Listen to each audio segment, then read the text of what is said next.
Hi, thank you and welcome to the first question and answer video and Billy Meier Books YouTube channel. And with this video, we're going to be answering viewer questions. We have 6, so we'll be going through those tonight and answering 6 of your questions. And this video format that we're doing for the question and answer is going to be different than the consciousness. The first 2 videos, consciousness, how does it work, part 1 and part 2. Those are more in a presentation format, much more structured. I wrote a script for them, graphics, and all those types of things. So that type of format, we'll continue doing that. That'll still be a presentation type of format. But then on the question and answers, like the one we're doing now, will be more casual, more like you and I sitting down together just to talk about things like this. It'll be more personal. So with that, one other point. The questions that I've received, I'm not going to put any names with them. I'm just going to leave them anonymous. And there's a couple of reasons for that. First, I don't know how people feel about having their names attached to the questions. So because I don't know that, I think the best course is just to leave the names out. That's the first reason. The second reason is if we get questions that are a little bit more personal, then if the names aren't attached, it leaves me a little bit more flexibility to answer the question a little bit more personally. I could go a little bit more deeper on answering the question because they're anonymous. People don't have their names out there, and I think it's just overall works better that way. So for those 2 reasons, I'll just be naming the questions and giving the answers without any names attached to them. And if you feel you want to put your name, you're welcome to go into the comments section, right, and say, this was my question. That's totally up to you. So, okay, first question for this video is, how do I know if it's a feeling or an emotion? So feelings and emotions are different. And the biggest characteristic that are different in is the speed. So emotions hit us like lightning. They just come right in and hit you, and immediately you have no idea, and all of a sudden you have this emotional state, either positive or negative or however it came in. They come in like lightning and hit us. The other thing about emotions is they don't stick around very long. Emotions will last, maybe seconds to, minutes. Maybe in the case of, really strong emotions like hatred or something, it could last up to a few hours. But that's really the extent of it. Emotions are short-lived. So they come in quick and hit us quick, and they don't stay around for a long time. On the other side, feelings are generated through thinking. And through thinking and feelings and this process, feelings are developed much slower, and they take a lot more thought development to come in. So feelings could take quite a bit longer before they're developed. Feelings and emotions are different in those 2 aspects, but also when we observe ourselves, there's an opportunity for us to see whether it's a feeling or an emotion. That's something that we could observe ourselves and say, hey, what I'm feeling now, did I have a thought preceding it? And did I or didn't I? What was I thinking right before I felt this? Or did I have a trigger? Did somebody say something, or somebody do something, or something happened at work that boom, I was immediately hit with emotion, and then we could say, okay, that's an emotion. So through this self-observation and looking at ourselves, it's somewhat, it can be difficult, it can also be easy. It just takes a little bit of practice, but that's how we can learn within ourselves the difference between feelings and emotions. Question number 2. Do animals have a consciousness, thoughts, and feelings like we do? Animals do have a consciousness and thoughts and feelings, but not like humans. So fauna, or the animal kingdom, are part of an evolutionary process called instinctual evolution. And instinctual evolution has also instinctual thoughts and instinctual feelings. And the animal kingdom has a very highly developed nervous system. And with the instinctive consciousness and the nervous system, together are generated instinctive actions. So maybe could be ready to attack, or ready to run, or a threatening posture, or all these types of things are characteristic of instinctual evolution. In addition to that, the higher levels, or the more advanced levels of animals, such as apes, dolphins, cats, dogs, goats, horses, they're part of an evolution called intellectual evolution, to where their intellect is evolving. And this could be all the way up to communication. So there could be animals that have evolved high enough through intellectual evolution that they can communicate. And I think a while back there was this gorilla that learned sign language. I'm not sure, but I think there was. So this would be an example of that. But on the instinctual and the intelligence evolution, these are the two categories, or the two frameworks of evolution within the animal kingdom. Question number 3. Do you know the operation of consciousness and subconsciousness, and how to use it to take out negative emotions? So consciousness, we talked about that in the first video, part 1, where we have our conscious forms. I think in the video we used the example for engineering, and consciousness for medical field, and I think parenting was one of them. Basically, the forms of consciousness are so numerous in our lives, and they consist of all different fields of knowledge and experience that we have in our lives. So any type of skill that you've learned and developed, any kind of profession, anything like that would be a consciousness form that we grow and we learn. As we learn and grow and get better at those things, those forms of consciousness grow and evolve as well. We also talked about in that first video the psyche, the thinking center, the feeling center, and all of those things and how they're connected. So if you want to know a little bit more about the consciousness side, you could look at that first video and give you quite a bit more in-depth knowledge on that. So on the subconscious, so you asked, part of your question was about the subconsciousness. The subconsciousness delivers subtle impulses to the consciousness that, if we're sensitive enough and if we're not caught up in all this daily life, so hectic and things like that, we do have the opportunity to sense this, to sense these impulses that come in. They are like inspirations, some kind of deep inspiration that sort of muddles its way up to our consciousness, or sort of like an inkling. They're also like an inkling, you could think. These are impulses from the subconsciousness, and they can originate from a few different places through the subconsciousness. They can come from the creation energy consciousness. We saw that in one of our diagrams, that the Gemut can put impulses through that come in from the subconsciousness that would come into our consciousness. That's one way.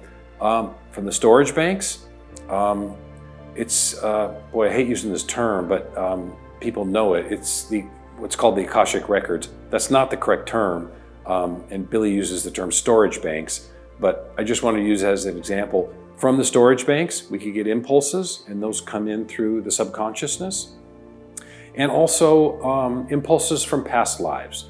So in the subconsciousness, the memory of the subconsciousness, all the values from all of our previous lives are stored in memory.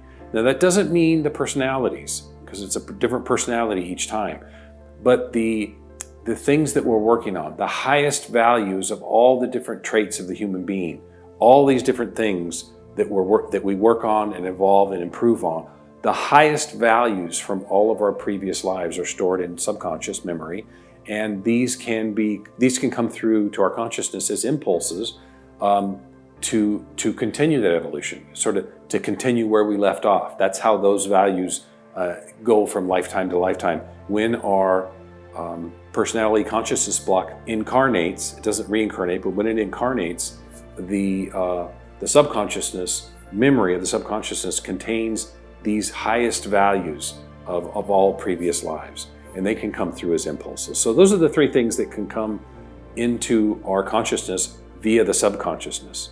So thoughts and emotions are not the same. We talked about that a little bit.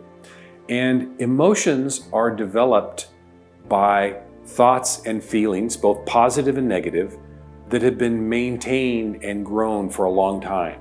So if you're sort of thinking about something for a long time and you have these emotions, maybe dwelling on something like that, this type of behavior generates emotions, and they sort of get stored, and they can break through at any time in life, at an opportune time when they're really needed, or sometimes at a very inopportune time. Emotions can break through, and they're let through, or they're broke through by all kinds of signals.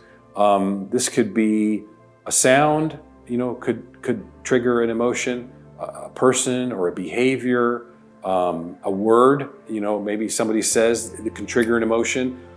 Even smells, you can smell something that can trigger an emotional response. So all of these triggers in our lives are what causes the emotions to come forward, like lightning, and just strike us like that. Controlling emotions is difficult because they come in so quickly. So whether that's a positive or a negative emotion, because your question was mostly about negative emotions, but it's the same. The way you can control them is through thinking, is through our thoughts. Is that if you can learn to recognize when the emotion strikes you, it's relatively easy to see it and to recognize it if we're diligent in our self-observation. If we're off in life and we're working and we're not worried about it, then it's going to hit and there's not much we can do about it. But if we take the time for self-observation and we notice when the emotion hits, then it's much more easy to neutralize it. So to get to the point of your question, to neutralize negative emotions just takes work. It takes consciousness work. It takes observation to know when they come in, to be able to do something with it, either neutralize it or otherwise, whether it's a positive or a negative emotion. That pretty much sums it up for that question, and we will move on to the next question. Question number 4. What is the purpose of our feelings? Feelings, along with our personality consciousness block, characterize what's called our mentality. And our mentality is our attitude or our way of thinking. So feelings, along with the personality, or I should say the personality consciousness block, there's a lot of things going on in there. Those two things together characterize our mentality. So that's sort of the first part of the answer. Also, feelings enrich our lives.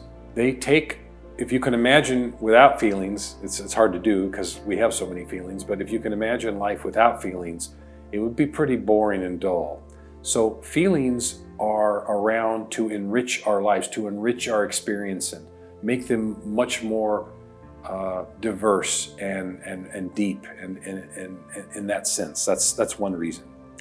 Feelings can also help us interpret music or art.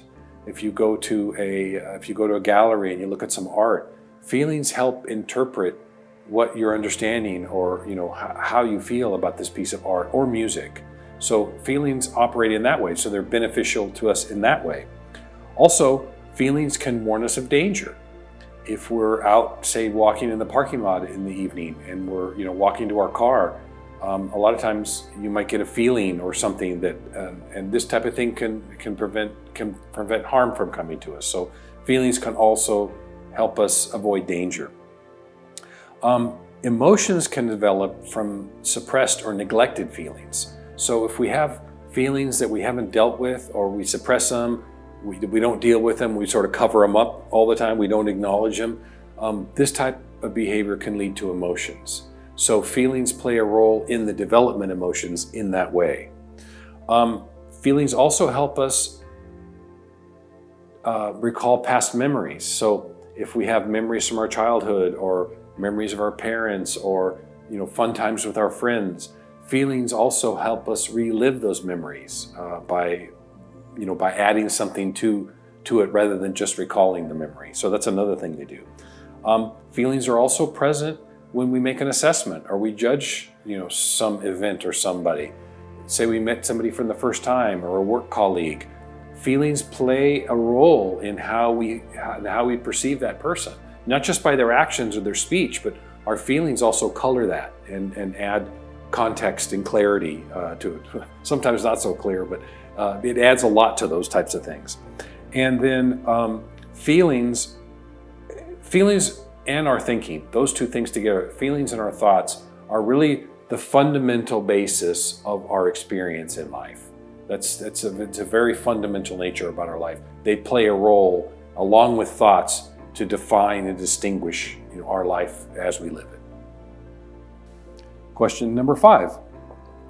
If our consciousness is meant to be evolving, why is it so difficult to observe ourselves, and why is it so easy to have flying thought scraps? Why is it so difficult? Well, there's a few reasons. Number one is the improper upbringing. So our parents, generally speaking, our parents didn't teach us about our consciousness, how to look at ourselves, how to dissect the thoughts, how to deal with our emotions and our feelings, nor in school. No education for the most part. When we go to school, we weren't taught about our consciousness and our feelings and our emotions, or how to do self-observation. So probably the number one reason why it's so difficult is because we haven't been trained. We haven't been taught that that's the way life is and things need to be. Also lack of practice. So because we haven't been taught, or even after we hear, or after we know what we should be doing, we don't spend enough time doing it. So because of lack of practice, it's hard. I mean, anybody who's sat and looked at themselves, observed themselves, it's hard work. It takes a lot of effort and a lot of work. And because we don't do it so often, that also makes it difficult. Generally speaking, we live a materialistic life. We're seeking after the next car or house or electronic gadget. We're not looking inwardly. We're always looking outwardly, and much of life is directed towards that. Not much of life is directed towards looking inwardly at ourselves or at our consciousness. So that's another factor. The busyness of daily life. It's become, life has become so hectic and busy that there's no time, to look inwardly and things like that. So that's another factor. Life has become so busy and hectic that we don't take the time, or we haven't taken the time to look inwardly. And the ego comes into play. So the ego will say, I don't have to observe myself, or I don't have time for that, or I have something better to do. So this inward, the ego loves to come up and give us all kinds of reasons on why we shouldn't do this. I'm sure everybody's experienced that. That's another reason. That's another reason why it's so difficult is the ego. It steps up and doesn't let it happen. So these are, 3 or 4 or 5 reasons why it's so difficult to evolve, even though we should be. Question number 6. What is the death life like? To me, it seems like empfinden or impulses on the other side are almost like thoughts on this side. I understand that they are different, but this gives me relief that on the other side, I will still be able to perceive things, and that it's just a continuation of life. Of course, what this will really be is what I ponder very often. Okay, so on the death life, or let's just say after we die, the other side of life, so to speak, there is no personality, there's no consciousness. Everything in the personality consciousness block that we covered in the video 1, that's all dissolved. So there is no more consciousness, there is no more experience, there is no more of any of these things on the other side. So you wouldn't be able to experience it or think. There's no thinking center, there's no feelings. All of these things are dissolved when we die. So they don't exist on the other side. So I see I could have created a misunderstanding. So let me address that. So the creation energy-based impulses, the empfindung and empfinden, and all of these processes that happen on the spiritual side, especially when I talked about the impulses, I use it as an analogy for thinking on the material side. That may not have been a good analogy. I did that. The reason why I did that is to show that thinking is a process on the material side, and the pure spiritual side also has processes that go on. They're different. There's not thinking Maybe I could have given you a misunderstanding. I mean, I could have created a misunderstanding by saying that that impulses was analogous, as analogy to thinking on the material side. I could see that. So I apologize if I did that. So it's there is no thinking on the spiritual side, and these processes like Empfinden and Empfindung and creation energy-based impulses, those are all processes that happen on the pure creation energy side. It's pure creation energy. So those processes aren't something we can understand with our material mind, sitting here and everything. It's not understandable because it's a pure energy. It's something that we can't experience, we can't see, so it's different. So if I created a misunderstanding by saying that analogy about thinking, I apologize. That would be my fault, and hopefully I've corrected it herewith. Learning and cognition and the acquisition of love, knowledge, and wisdom take place in both the material and the spiritual side. So what I can tell you for sure, so you can maybe feel a little more comfortable, is that the learning and the cognition and the gathering of love and knowledge and wisdom, that all takes place on the spiritual side. So after you die, those types of processes and those types of learning continue. Now, how it would be and how we would experience that, I have no idea. Because it's on the pure spiritual side, the pure creation energy-based side, there's no way to say, right? You can't think about it, you can't feel about it, there's no psyche and all those types of things. So that's the best answer I could give you on that, is something does happen. These processes do continue on both the material side and the spiritual side. But what they are and what it may be like, there's no way I can tell you. I'm sure that's not the best answer, but that's the best I could do on that one. Another thing, when you say it gives me relief that I can perceive, that you give me relief that I can still perceive things on the death side,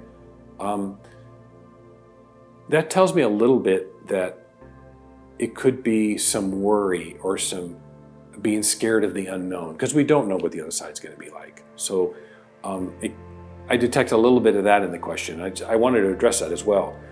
It's completely normal. That's a completely normal feeling. In fact, I also have feelings, about death, being a little bit scared. They're in a different way. They're in a different way than your example, but I also have those kinds of feelings, and probably most people do. So how do we deal with that? We have to be honest with ourselves. We have to look inwardly and determine, why are we scared? Why do we have some worry or being scared about death and dying? That's the first and best way to address that problem, because when we're born, there's no secret. Everybody knows what's going to happen at the end. We're going to approach and then finally die. And the best way to address that is to think about it. It's something that has to be mastered, just like observing our consciousness and our feelings and our emotions and all these other things. Dealing with death and how we think about that is internal work. It's the work that we have to do ourselves. And one of the things that we can't let happen, or it's detrimental, is when we let our lives be crowded out by worry and fear.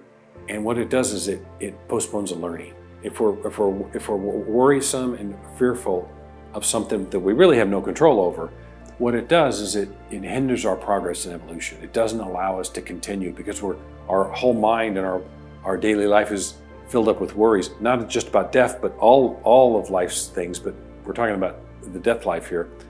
If we're worried about death and we're so concerned about it, it really hinders and sort of, in a way, wastes our time that we have here, because it's taken up with all these worries and things like that. So that's another thing. The best advice I could say, and I'm working on this as well, is learn to approach death as something completely open and free. That you can approach it by saying to yourself, I don't know what it's going to be like, and just sort of surrender yourself to the process that comes before you and be ready to learn. That's the best advice. Now, I know it's easier said than done, but if we can learn to come to the standpoint or come to the approach about death that we don't know what it's going to be like, and I'm ready to go through with it, whatever it is. It's sort of like if you're invited to go to a party and you don't know anybody there, you don't know what it's going to be like, you go to the party anyway. Just you're sort of open to whatever happens. You show up there and you don't know. Or if you're going on a first date, with your guy or a girl, you go on a first date, you don't know what it's going to be like. But you go anyway. You just sort of go and however it's going to be, I'll just accept or experience it. This type of thinking would be the best to learn to have towards death. So that summarizes our 6 questions that we had. That sort of completes it up. And a couple housekeeping things I figured I'd just mention. As of just a few days ago, my wife has joined me on the team. So it's now her and I making videos. It's a welcome addition. So she'll be writing, she'll be co-writing and producing and directing the vids with me going forward. So that's exciting. I'm happy about that. We're doing it as a team now. And the other thing I can share with you is the next 2 videos we have in the works. The first one is the why of conscious evolution. So for humans, the consciousness evolution, we're going to sort of address the question of why. Why is that here? Why do we have it? What's the purpose of it? So we're writing that now. We're about halfway through. We should complete that, in the next week or so and get that into production. So maybe 3 weeks or so for that one. And then the next one, the fourth video in the series will be the how of conscious evolution. So how do we do that? How do we go about consciously evolving our consciousness? Some practical applications in life. That'll be the 4th one that we're working on together. So anyway, that's an update. I hope you've all enjoyed this format. It's a different format for me too, on the question and answer. And thank you for joining us, and we'll see you on the next video.